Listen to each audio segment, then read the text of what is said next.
Assalamualaikum warahmatullahi wabarakatuh. Kami dari kelompok 1 akan membawakan materi tentang metode dan media pembelajaran matematika.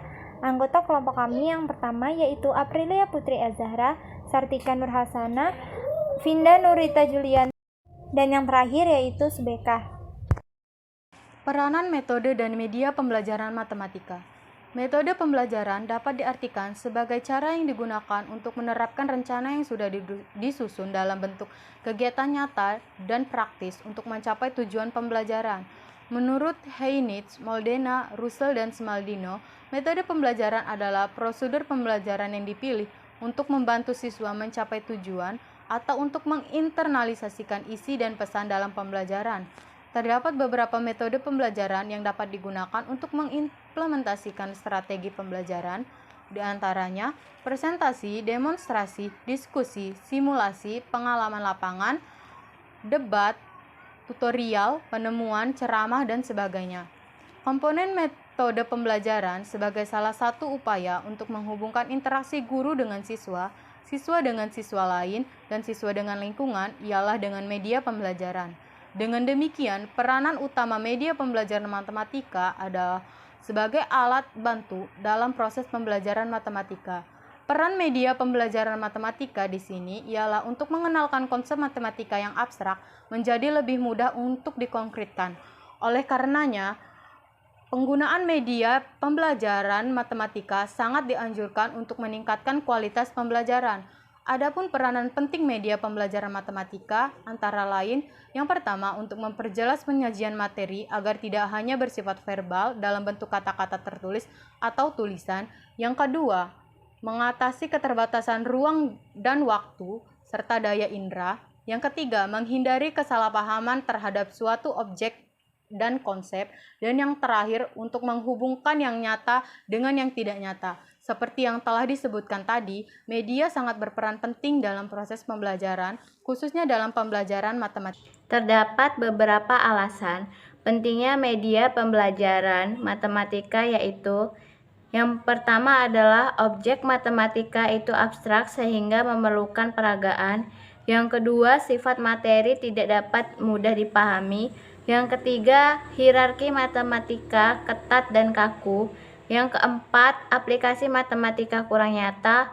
Yang kelima, belajar matematika perlu fokus. Yang keenam, citra pembelajaran matematika kurang baik. Yang ketujuh adalah kemampuan kognitif siswa masih konkret.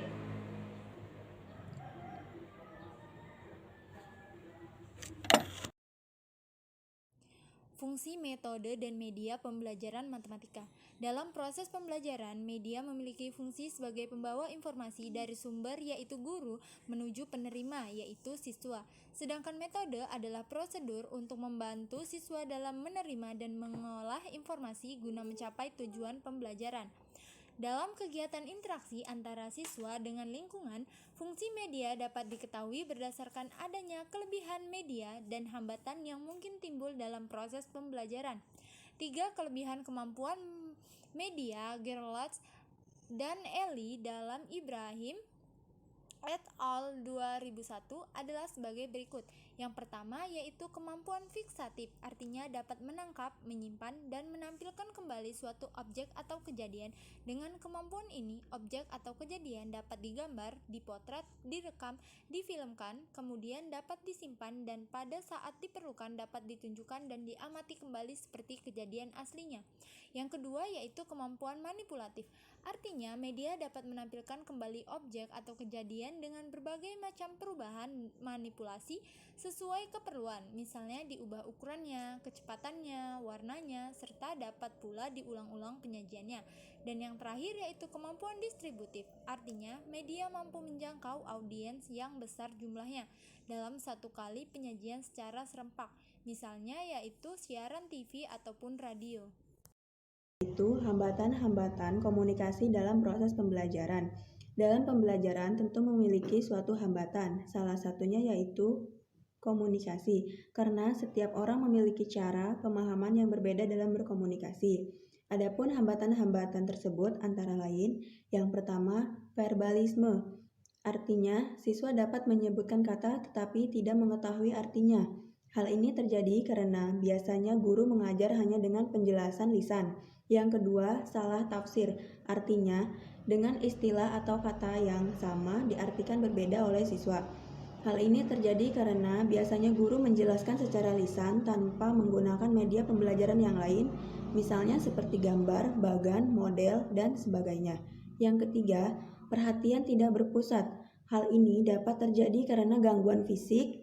Ada hal lain yang lebih menarik mempengaruhi perhatian siswa. Siswa melamun, cara mengajar guru membosankan, cara menyajikan bahan pelajaran tanpa variasi, kurang adanya pengawasan dan bimbingan guru. Yang keempat, tidak terjadinya pemahaman, artinya kurang memiliki kebermaknaan logis dan psikologis. Apa yang diamati atau dilihat dialami secara terpisah, tidak terjadi proses berpikir yang logis, mulai dari kesadaran hingga timbulnya konsep. Mungkin hanya ini yang bisa saya sampaikan, selebihnya mohon maaf saya kembalikan kepada rekan-rekan saya. Terima kasih. Mungkin itu saja pembahasan dari kelompok kami. Kami ucapkan terima kasih. Wassalamualaikum warahmatullahi wabarakatuh.